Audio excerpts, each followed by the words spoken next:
Maulah azan asar baru selesai ini nampaknya. Tolong kasih kami doa lunas utang Pak Ustadz. Karena kalau utang tak punya, udah hutang pening bayarnya. Apa hukumnya istri melawan suami? Ini nampaknya suaminya yang bertanya ini. Dia tak berani sama istrinya, disuruhnya aku bercakap. Agak-agaknya lah ya, wallahu a'lam.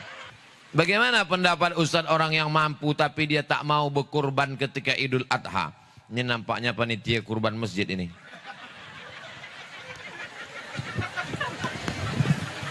Man wajada sa'atan, siapa yang rezekinya lapang, falam yudahi, tak mau berkurban, fala yaqrabanna musallana, jangan dekat-dekat tempat sholat kami. Assalamualaikum warahmatullahi wabarakatuh. Bapak, ibu, abang, kakak, adik, jamaah dimanapun berada. Pesantren Nurul Azhar 2 sekarang sedang pembuatan pagar. Mudah-mudahan berjalan lancar. Tanah wakaf sama seperti Nurul Azhar 1. Mari kita selesaikan supaya anak-anak penghafal Quran bisa mulai belajar di 2024. Dan mengalirlah hendaknya pahalanya untuk almarhumah ibu, almarhum ayah kita. Kita doakan, kita hadiahkan. Ini 2-3 sak semen, batu bata, kerikil, dibangunkan ke pagar, dibangunkan ke kelas, ke asrama, mengalir pahalanya. Hadiahkan untuk mereka. Anaknya dapat, orang tua pun dapat. Melalui BSI Bank Syariah Indonesia, nomornya 147 66666666. Mudah ingatnya, 147 666666. Atau Bank Riau Kepri Syariah 820 11 66666. Sekali lagi 820 11 66666 atas nama Yayasan Tabung Wakaf Umat. Jangan lupa sertakan kode transfer di akhir 01 di akhir nominal transfer. Contoh 100.000 misalnya 100.001. Konfirmasi ke nomor admin 0852 6541 6060. Barakallahu fikum. Wassalamualaikum warahmatullahi wabarakatuh. Nama kampung Maredan Barat. Bukan Perawang rupanya. Dari tadi ku sebut Perawang. Nantilah kita edit lagi videonya. Apa hukumnya menyambut bulan puasa, mendoa dan mandi belimau? Berdoa itu boleh pagi? Boleh siang? Boleh malam? Tak ada larangan tentang masalah waktu pagi, petang, siang, dan malam tentang berdoa. Boleh di awal bulan, boleh di tengah bulan, boleh di ujung bulan. Sekarang masalah tempat. Boleh berdoa di tanah lapang? Boleh. Boleh berdoa dalam masjid? Boleh berdoa di kamar? Boleh berdoa di WC? Nah, ternyata ada larangan. Dari mana larangan itu datang? Dari Al-Quran dan Nabi Muhammad SAW. Adapun tentang menyambut Ramadan, boleh apa tak boleh? Hebatnya masyarakat Maredan nih. Belum lagi saya jawab, dia udah jawab duluan. Allahumma barik lana fi Sya'ban wa ballighna Ramadan. Berikan kami berkah di bulan Sya'ban, sampaikan kami ke bulan Ramadan. Itu doa Nabi.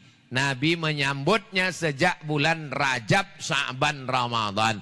Maka menyambut Ramadan dengan berdoa hukumnya boleh. Sunnah. Karena Nabi melakukannya. Baik bersedekah, menyambung silaturahim, diundang orang datang ke rumah. Bagi yang belum melaksanakan, masih ada waktu dan kesempatan. Nanti malam, besok malam, insya Allah.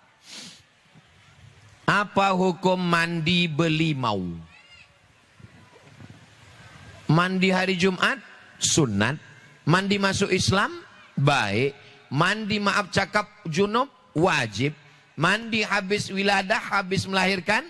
Mandi habis nifas, mandi bagus.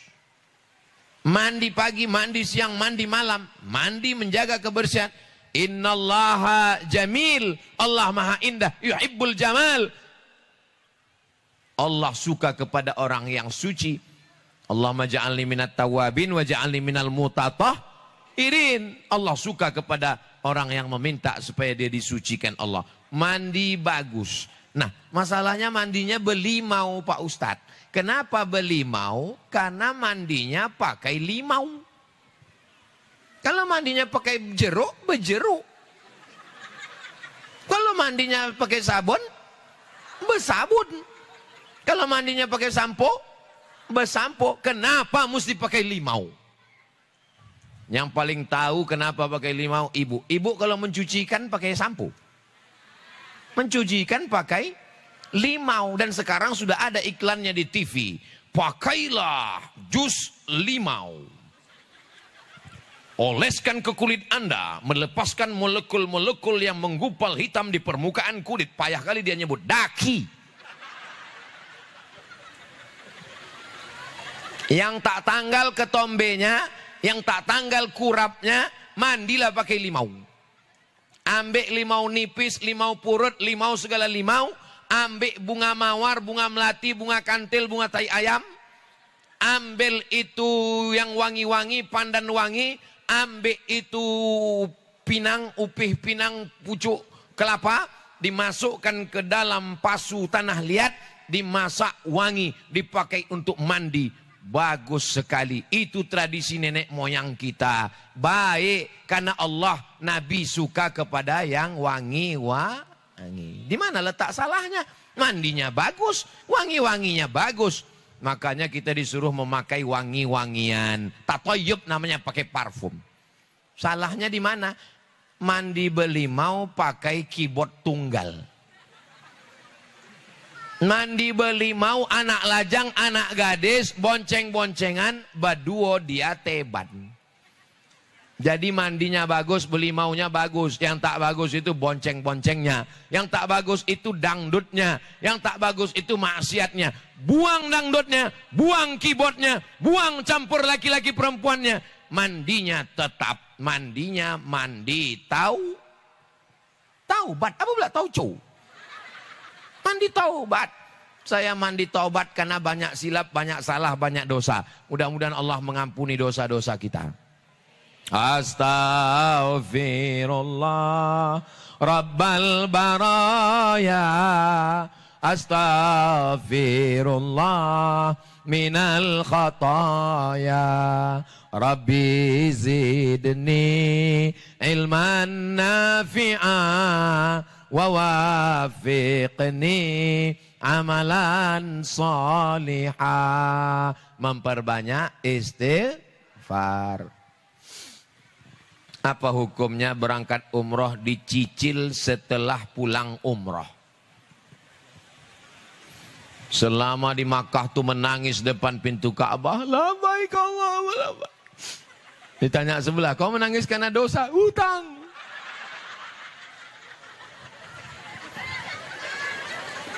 Utang itu terbagi dua. Yang pertama mayurja ada ada pembayarnya. Yang kedua malayurja ada tak ada alat pembayarnya. Saya mau akikah anak saya bulan depan. Saya pinjam duit ke Ustadz Tatang. Ustadz, ku pinjam duit ya Ustadz 2,5 juta. Nanti sawitku panen, ku bayar. Maka kalau ada yang diharapkan pembayarnya boleh. Ustadz Tatang pinjam duit 2,5 juta. Aku mau akikah anakku bulan depan. Apa pembayarnya Ustadz? Kuserahkan kepada Allah Subhanahu wa ta'ala. Tak boleh. Ibu kebetulan karyawan, pegawai, kebun sawit, ada karet, kolam ikan, mau panen, berangkat umroh, ada pembayarnya, maka jangan sampai tertunda. Silakan berangkat, hukumnya boleh. Ke bank syariah, BRKS, Bank Riau Kepri Syariah, Bank Syariah Indonesia. Jangan bank konvensional. Jelas?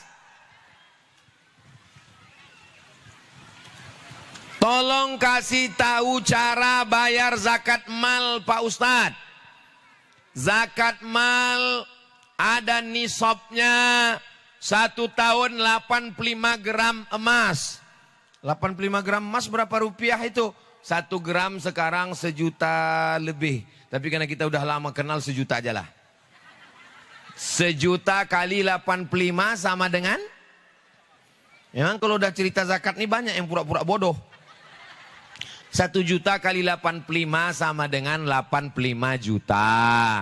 85 juta, Bapak Ibu yang berpenghasilan 85 juta selama setahun, maka kena zakat 2,5%.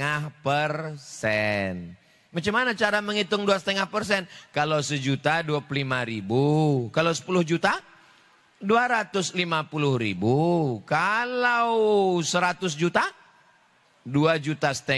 Kalau ditengok dari wajah-wajahnya ini rata-rata minimal duitnya 100 juta ini. Dari bunyi aminnya macam tak yakin. Amin. Ibu ada duit 100 juta. Sudah lewat 85 atau belum? Sudah lewat 85. Keluarkan 2,5%. Berarti kalau 100 juta, 2,5 juta. Ibu punya duit 1 miliar, 25 juta. Kebetulan ada duit bapak 4 miliar, maka zakatnya 100 juta. Saya keluarkan tiap bulan potong atas Pak Ustadz, karena saya PNS, ada aturan potong atas Kabupaten Siak.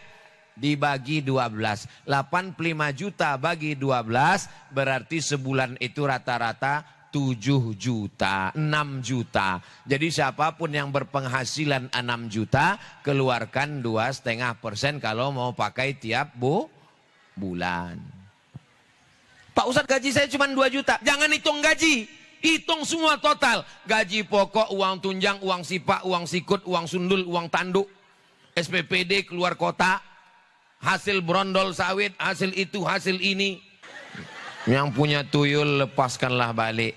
Allah tidak menerima yang tak baik. Innallaha thayyibun, Allah menerima yang baik-baik saja. La yaqbalu illa thayyiban, Allah tidak menerima yang tak baik. Mudah-mudahan kita semua hasilnya halal-halal semua, amin. Maulah azan asar baru selesai ini nampaknya. Tolong kasih kami doa lunas utang Pak Ustadz. Karena kalau utang tak punya, udah hutang pening bayarnya. Sekarang rata-rata manusia ini berutang. Rumah hutang, motor hutang, mesin cuci hutang, kompor hutang. Satu-satunya yang lunas di rumah itu cuman bininya itulah. Itu pun karena Pak Kua tak mengasihi berutang.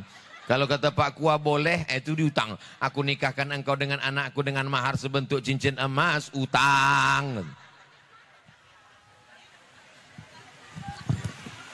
8. Allahumma inni a'udzubika minal hammi wal hazan wal ajzi wal kasal wal jubni wal bukhul wa tala'id daini wa ghalabatir rijal. Saya ulang sekali lagi. Allahumma inni a'udzubika minal hammi wal hazan wal ajzi wal kasal wal jubni wal bukhli wa dhala'id daini wa ghalabatir rijal. Itulah enaknya kalau ramai-ramai. Salah pun kawan tak tahu.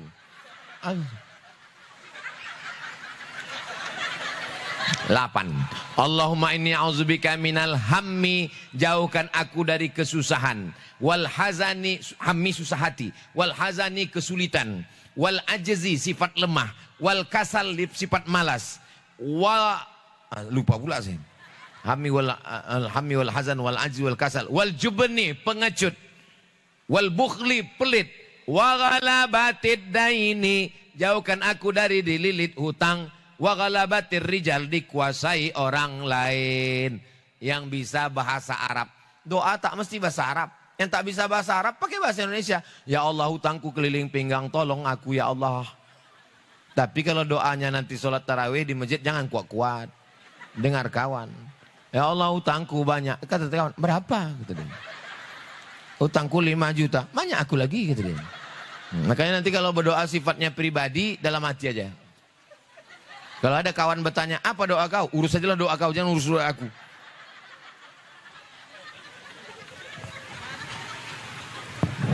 Saya mau tausiah ini nanti pulang diingat. Bisa Bapak Ibu ingat?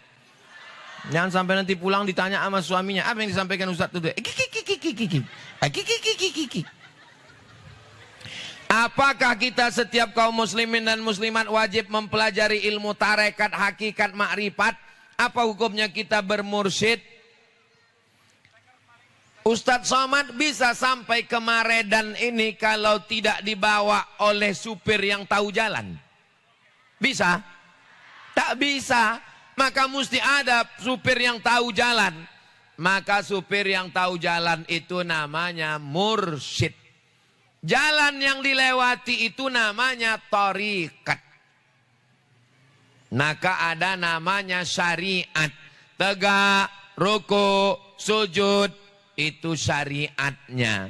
Hakikat daripada sholat itu adalah ingat, sadar, zikir. Mulut menyebut, hati mengingat, pikiran sadar. Itu hakikatnya. Tarikatnya, tarekat cara berzikir. Ada yang cara berzikirnya la ilaha illallah, la ilaha illallah. Ada yang cara berzikirnya dalam jantung Allah, Allah, Allah, Allah, Allah, Allah. Ada yang cara berzikirnya melalui nafas. Nafas ini dua, tarik sekali, hembus sekali. Tariknya Allah, hembusnya Allah.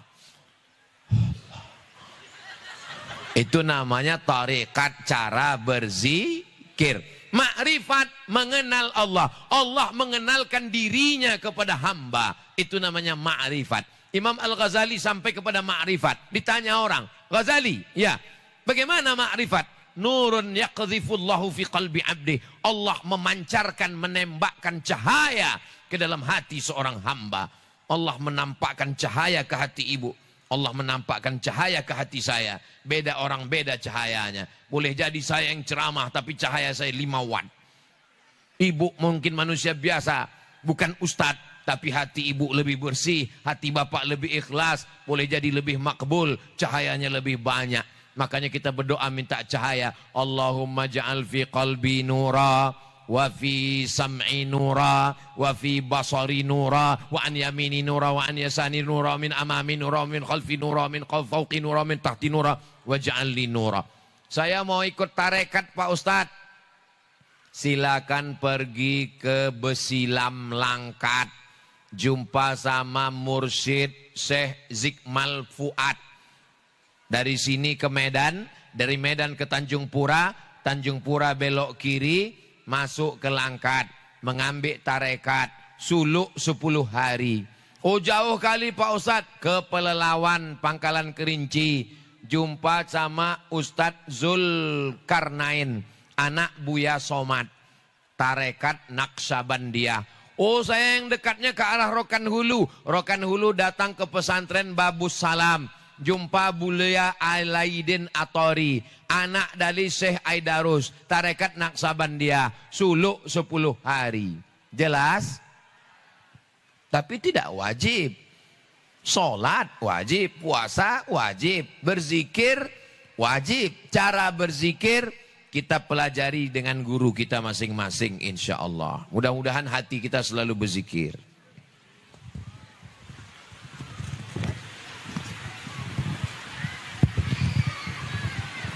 Apa kewajiban seorang wanita setelah menjadi istri?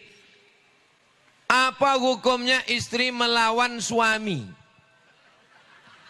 Ini nampaknya suaminya yang bertanya ini. Dia tak berani sama istrinya, disuruhnya aku bercakap. Agak-agaknya lah ya, wallahu a'lam. Ciri perempuan solihah 3. Idza nazarta ilaiha sarratka. Kalau kau tengok dia senang hatimu, maka istri berusahalah tampil menyenangkan hati suami. Sekarang banyak istri menyenangkan hati suami orang. Dia berbedak bersolek untuk laki orang. Kalau keluar rumah macam bidadari. Tapi kalau balik ke rumah macam mak lampir, nyiblorong, sundil bolong. Kecuali yang ada di Maredan ini. Di Maredan ini dia di luar rumah cantik, balik ke rumah lebih cantik. Banyak perempuan pakai skincare untuk laki orang. Muka putih, leher hitam. Iza nazarta ilaiha sarratka. Kalau kau tengok hatimu senang. Yang kedua, iza amartaha ata'atka. Kalau kau perintah dia patuh. Kau menutup rambut ya dek? Iya bang. Kau nanti taat kepada suami, jaga anak-anak ya? Iya bang. Baca Quran ya? Iya. Ini kadang sebagian istrinya, kau pakai jilbab ya? Alah, baru ngaji 2 kali, itu pun online.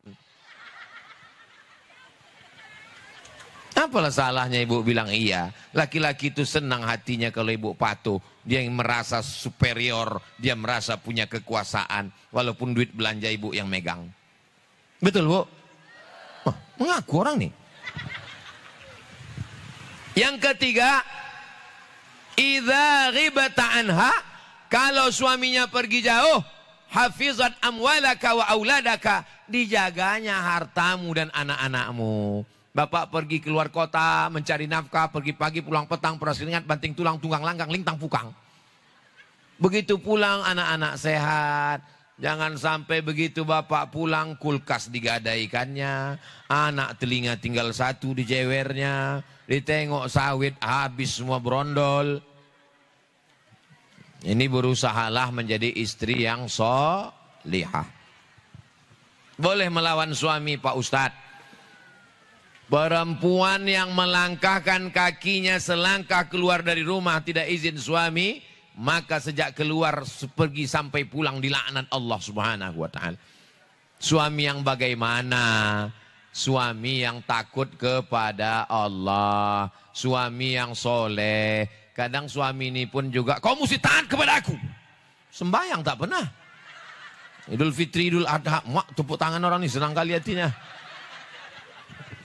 Jadi sesuai juga ibu taat kepada suami, semuanya insya Allah suaminya soleh-soleh, istrinya solihah-solihah, anaknya pun soleh. Ini bukti bahwa di sini suaminya soleh, anaknya soleh semua.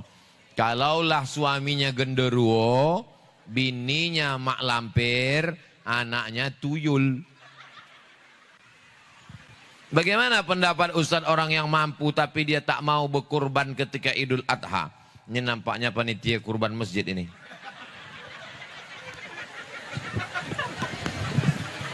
Man wajada sa'atan, siapa yang rezekinya lapang, falam yudahi, tak mau berkurban, fala yaqrabanna musallana, jangan dekat-dekat tempat solat kami. Menurut hadis ini ancaman. Menurut ilmu usul fikih, kalau ancaman berarti hukum berkurban itu wajib. Lawan daripada wajib adalah haram. Berarti orang yang mampu wajib berkurban. Yang tidak berkurban haram hukumnya. Menurut mazhab Hanafi. India, Pakistan, Bangladesh, Turki, sebagian Mesir, itu mazhabnya Hanafi wajib berkurban. Kita mazhabnya apa? Takut semua sama mazhab Hanafi. Kita mazhabnya Syafi'i, berkurban hukumnya sunat muakkad.